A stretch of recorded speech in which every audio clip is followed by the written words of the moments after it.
لاہور، جسے پاکستان کا دل بھی کہا جاتا ہے، کے درمیان ایک ایسا مرکز موجود ہے جہاں دنیا کے ستائے ہوئے لوگوں کی ایک ایسی بستی آباد ہے جسے لوگ فاؤنٹین ہاؤس کے نام سے جانتے ہیں۔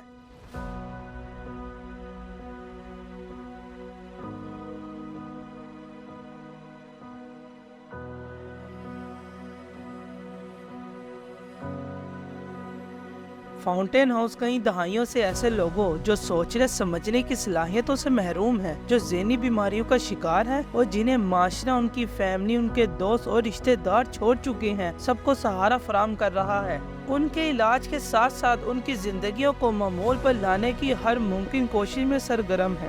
ذہنی بیماریوں میں مبتلا لوگوں کی تھوڑی سی نگہداشت، توجہ کے ساتھ ساتھ دوائی کے استعمال سے مکمل صحت یاب ہو سکتے ہیں۔ اس کی بہترین مثال فاؤنٹین ہاؤس ہے۔ ذہنی امراض میں مبتلا افراد کی بحالی کے لیے دنیا بھر میں 330 ادارے فاؤنٹین ہاؤس کے نام سے کام کر رہے ہیں۔ نیو یارک کے بعد لاہور وہ دوسرا شہر ہے جہاں فاؤنٹین ہاؤس نے اپنے دروازے کھولے۔ میرے والد نے 1971 میں فاؤنٹین ہاؤس بنایا، تو جو اس کے فاؤنڈر تھے ڈاکٹر رشید چودھری صاحب، ان کو کافی مشکلات کا سامنا کرنا پڑا، کیونکہ اس ملک میں زیادہ تر مینٹل ہاسپٹلز کا کنسیپٹ تھا، بحالی کا کنسیپٹ 1971 میں نہیں تھا۔ تو یہ دو مریضوں سے یہ ذہنی مریضوں کی بحالی کا ادارہ شروع کیا گیا، اور اللہ کا شکر ہے آج کی تاریخ تک تقریباً 20 سے 25 ہزار ہمارے مریض اچھی طرح ذہنی طور پہ بحال ہو کے اپنے گھروں کو جا چکے ہیں۔ بنیادی طور پہ 3 چیزیں جو ہم ان کی بہتر کرنے کی کوشش کرتے ہیں، وہ 3 چیزیں ہیں: خود اعتمادی، مستقل مزاجی اور عزت نفس۔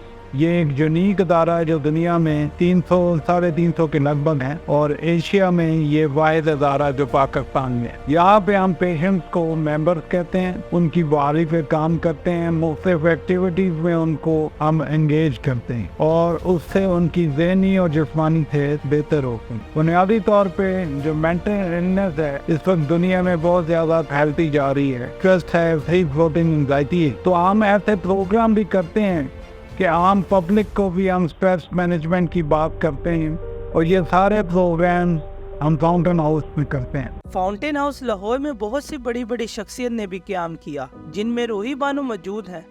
دنیا کے ستائے ہوئے لوگوں کو فاؤنٹین ہاؤس نے اپنائیت، محبت اور احساس کے جذبات ملتے ہیں تو وہ لوگ وہاں کے ہو کر رہ جاتے ہیں۔ ساری بات احساس کی ہوتی ہے۔ اگر ہم ایک دوسرے کا احساس کریں تو شاید لوگ ذہنی بیماری کا شکار نہ ہوں۔ ہمارا جو کہ سائیکیٹری کا شعبہ ایسا ہے کہ ایون ڈاکٹر بھی اس سے کتراتے ہیں۔ ایک تو یہ سمجھ میں نہیں آتا شروع میں۔ میری اس فیلڈ میں انٹری بائی چانس ہوئی تھی، میری ٹرانسفر ہو گئی تھی مینٹل ہاسپٹل میں۔ جب اس فیلڈ میں انٹر ہو گئے نا تو پھر ایسے اس طرح کی یہاں پرابلم دیکھے کہ اتنے لوگ جو سمجھو کہ انسیٹسفیکٹری ماحول میں جی رہے ہیں، کیونکہ اکثر جو مریض ہیں نا وہ اپنی بیماری سے لا علم ہوتے ہیں، وہ جانتے ہی نہیں کہ انہیں کیا بیماری ہے۔ اس کو ہم کہتے ہیں لیک آف انسائٹ، انہیں اپنی بیماری کا پتہ نہیں ہوتا۔ تو ہم مختلف اینگل سے ان سے سوال پوچھتے ہیں، اور اپنے جو مطلب کا بیماری ڈگ آؤٹ کرنے کا، جیسے میں نے کہا ہے، تو اس کا پھر ہم مختلف سوالات پوچھ کے تو معاملے کی تہ تک پہنچ جاتے ہیں۔ جو کوئی بیماری جو ہے وہ سائیکیٹرک ہوتی ہے، لیکن پیشنٹ یا اس کو پریزنٹ کرتا ہے فزیکل النس کے ساتھ۔ دیکھیں جی، ذہنی امراض اس میں کوئی شک کی بات نہیں ہے کہ یہ ڈے بائی ڈے بڑھتے جا رہے ہیں۔ جی، ہمارے پاس 2 قسم کے پیشنٹس آتے ہیں۔ ایک تو وہ ہوتے ہیں جنہیں اپنی بیماری کا علم ہوتا ہے، لیکن 30-40% ایسے پیشنٹس بھی ہوتے ہیں جنہیں علم ہی نہیں کہ وہ بیمار ہیں، ان کو ڈاکٹر کے پاس لانا پڑتا ہے۔ ہماری جو بیماریاں ہیں وہ کھانسی، نزلہ، زکام اور بخار کی طرح نہیں ہیں کہ ایک ہفتہ یا 15 دن دوائی کھائی اور ٹھیک ہو گئے، پھر ڈاکٹر کے پاس جانے کی ضرورت نہیں ہے۔ یہ ایک یوں سمجھ لیں کہ لائف لانگ رشتہ ہوتا ہے ہمارا سائیکیٹرسٹ کا اپنے پیشنٹ کے ساتھ۔ فالو اپ کا ہمارا ایک سسٹم ہوتا ہے جس میں ہر 15 دن کے بعد، یا اگر پیشنٹ سٹیبل ہو گیا تو 1 ماہ کے بعد ڈاکٹر کے پاس لانا ضروری ہے۔ 100% کہہ سکتے ہیں کہ ٹھیک ہو جاتا ہے، لیکن یو کین ناٹ گارنٹی کہ دوبارہ نہیں ہوگی۔ مکمل تو وہی ہے نا، لیکن وہ جیسے آج کل کا ماحول ہے، کھانسی، نزلہ، زکام، بخار کے بارے میں آپ نہیں کہہ سکتے دوبارہ نہیں ہو سکتی، وہ بھی ہونی ہے۔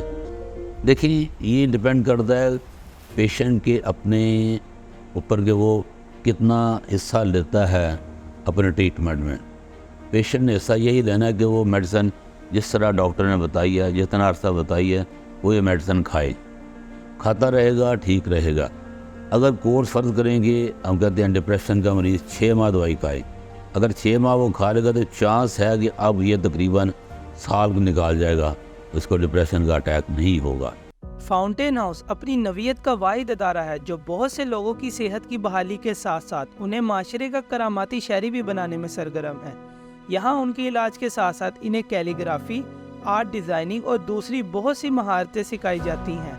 فاؤنٹین ہاؤس لاہور میں ذہنی معذور بچوں کو تعلیم بھی دی جاتی ہے. اس کے علاوہ فاؤنٹین ہاؤس کی سب سے بڑی خوبصورتی یہ ہے یہاں خواتین کے لیے الگ سے انتظام کیا گیا. یہاں ان کے علاج کے ساتھ ساتھ انہیں ہنر بھی سکھایا جاتا ہے تاکہ یہ بھی معاشرے کی کراماتی شہری بن سکے. ایسے لوگ جو محض تھوڑے سے اپنوں کے خیال رکھنے کی وجہ سے ٹھیک ہو سکتے تھے, انہوں نے اپنی ساری زندگی فاؤنٹین ہاؤس میں صرف اس لیے گزار دی کہ ان کے گھر والے انہیں پاگل مجنون سمجھ کر بھول گئے اور ان سے ملنے نہیں آئے.